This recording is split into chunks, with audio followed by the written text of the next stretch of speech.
조갑제 TV 시청자 여러분 안녕하십니까? 옛날에 죽은 시인의 사회라는 영화가 있었습니다. 그 주인공은 교사입니다. 교사.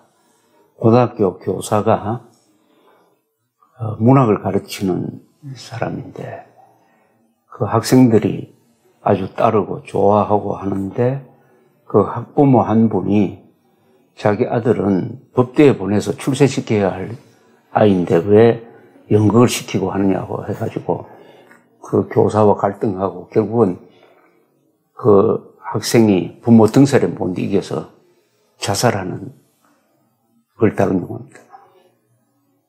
로빈 윌리엄즈라는 유명한 배우인데 이분이 또 나중에 자살을 했습니다. 죽은 시인의 사회. 시인이 죽어버리면 그 사회는 감성이 메마른 사회가 됩니다. 마찬가지로 죽은 기자의 사회도 있습니다. 기자가 죽은 사회. 그러면은 사실이 사라지고 거짓이 판을 치는 세상이 되는 거죠. 지금 대한민국은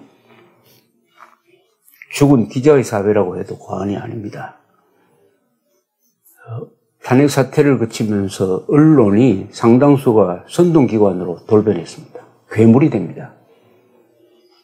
언론은 거짓과 사실을 구분해야 되는 그 전문가입니다. 그런 점에서 그 분야의 전문가인데 그러니까 막강한 특권을 누립니다.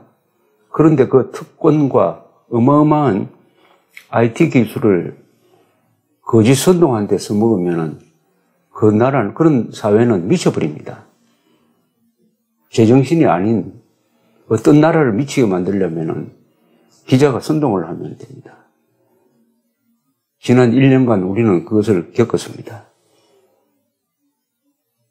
언론이 진실 보도를 안 하는 것, 왜곡하는 것, 또는 비트는 것, 뭐 이런 게 다 죽은 기자의 사회를 만들게 되는데, 그러나 기자들의 하나의 목표가 있습니다. 그것은 특종이라는 겁니다.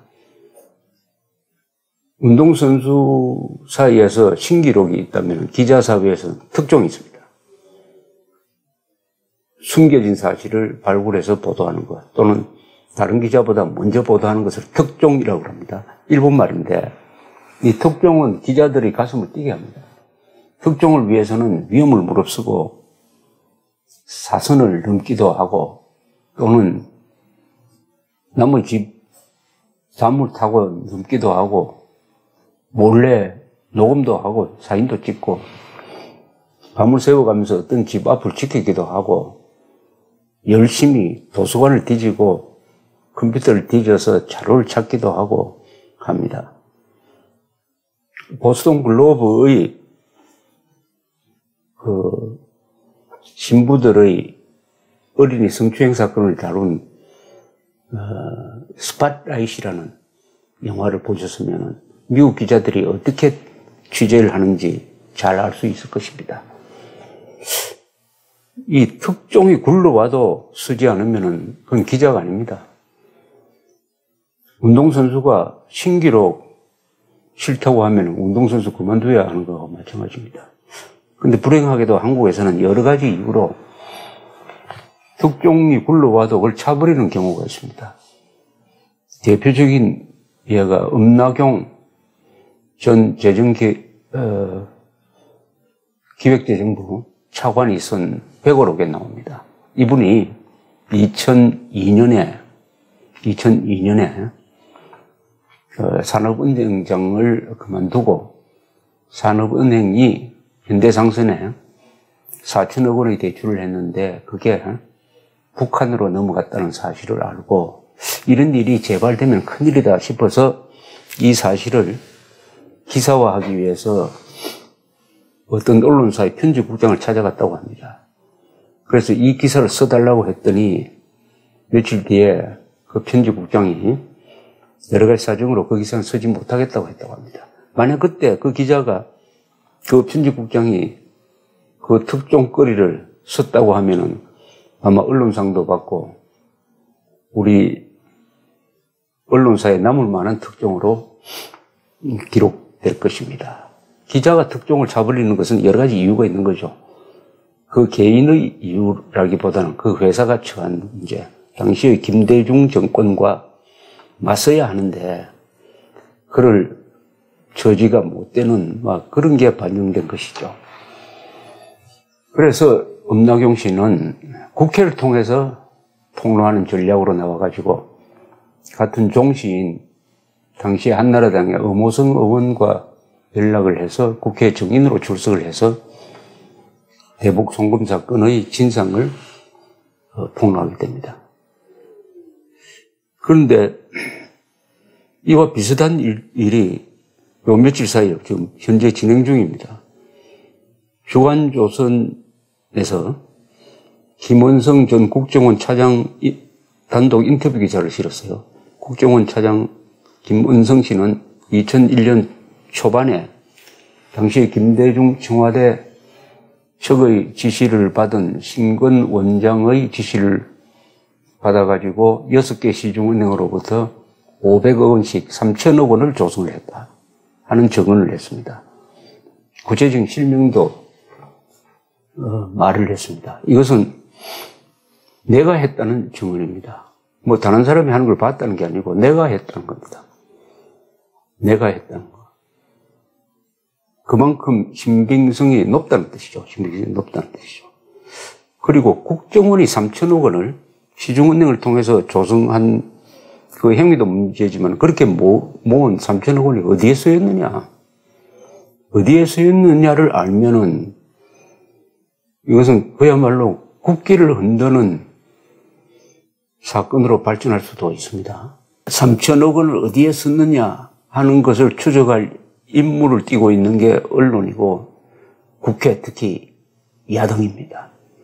그런데 언론과 야당이 이 어마어마한 폭발력을 가진 이 기사에 침묵하고 있습니다. 침묵하고.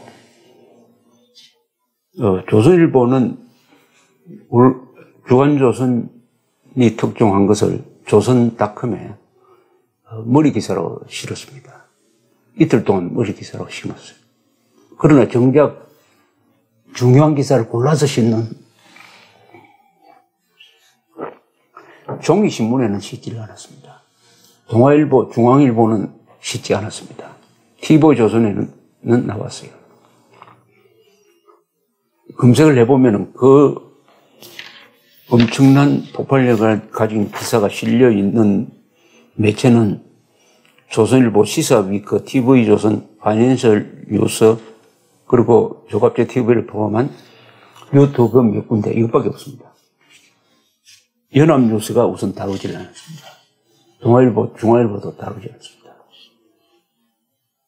그만한 기사 가치가 없어서가 아니겠죠.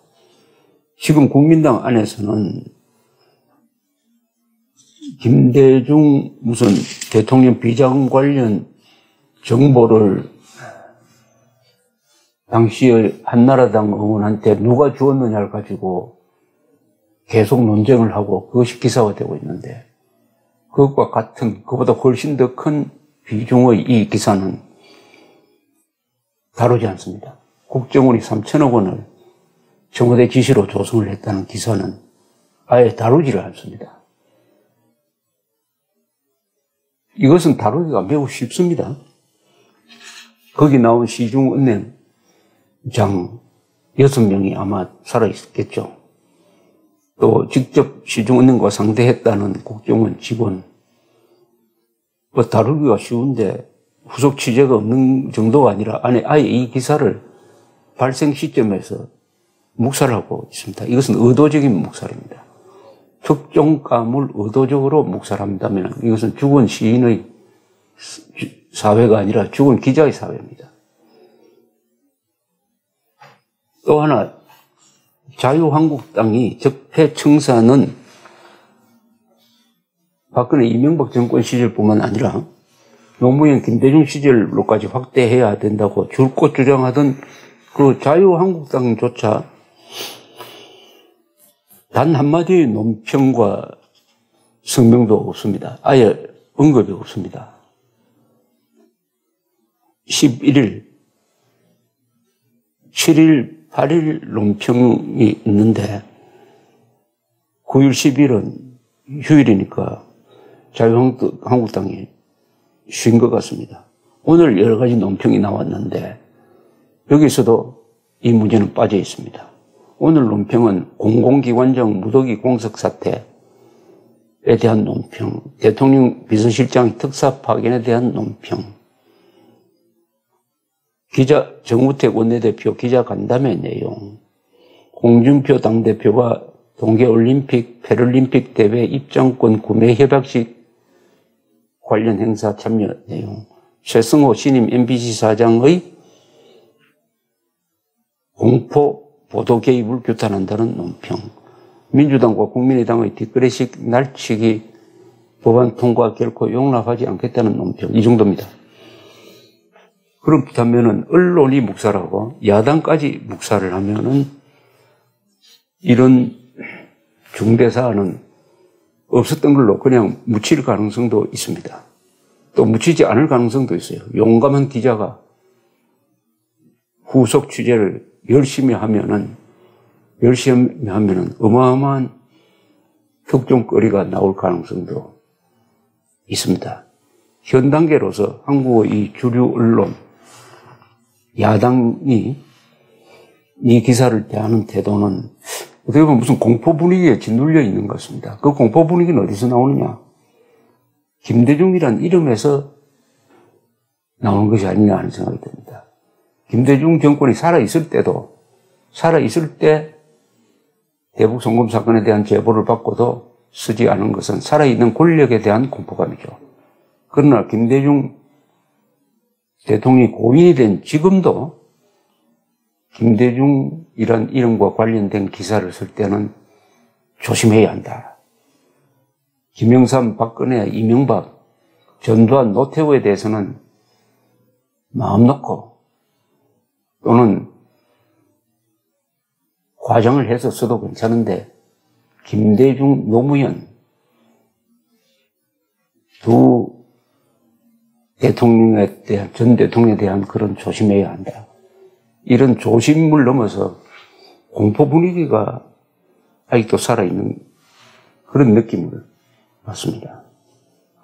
민주주의 사회는 그런 성역이, 그런 블랙홀이 없는 사회입니다. 성역이 많으면 언론이 비판할 수 없고 건드릴 수 없는 성역이 많은 나라는 그게 민주국가가 아닙니다. 성역이 뭐 전혀 없는 데는 없지만 그게 줄어들어야 합니다. 줄어들어야 합니다. 성역이 줄어야 합니다. 성역이 줄어야 합니다. 그 성역을 깨는 일을 하는 사람들이 기자고 그 깨는 방식이 보통 특종 폭로 기사를 통해서 이루어지는 것입니다. 여러 가지 생각을 많이 하게 하는데 그러나 한국에는 기자가 2만 명이 넘습니다. 2만 명. 2개 사단이 넘는 기자가 있습니다. 그 기자 중에서 용감한 기자, 진실을 추적하는 용감한 기자가 나와서 이 3천억 원 조성설입니다. 현재 단계로는. 설에 대해서 집중적으로 한번 파헤치면 역사를 움직일 수가 있습니다. 특종은 역사를 움직입니다. 역사를 만들기도 합니다. 역사를 기록만 하는 것이 아닙니다. 용감한 기자들의 분발을 기대합니다. 감사합니다.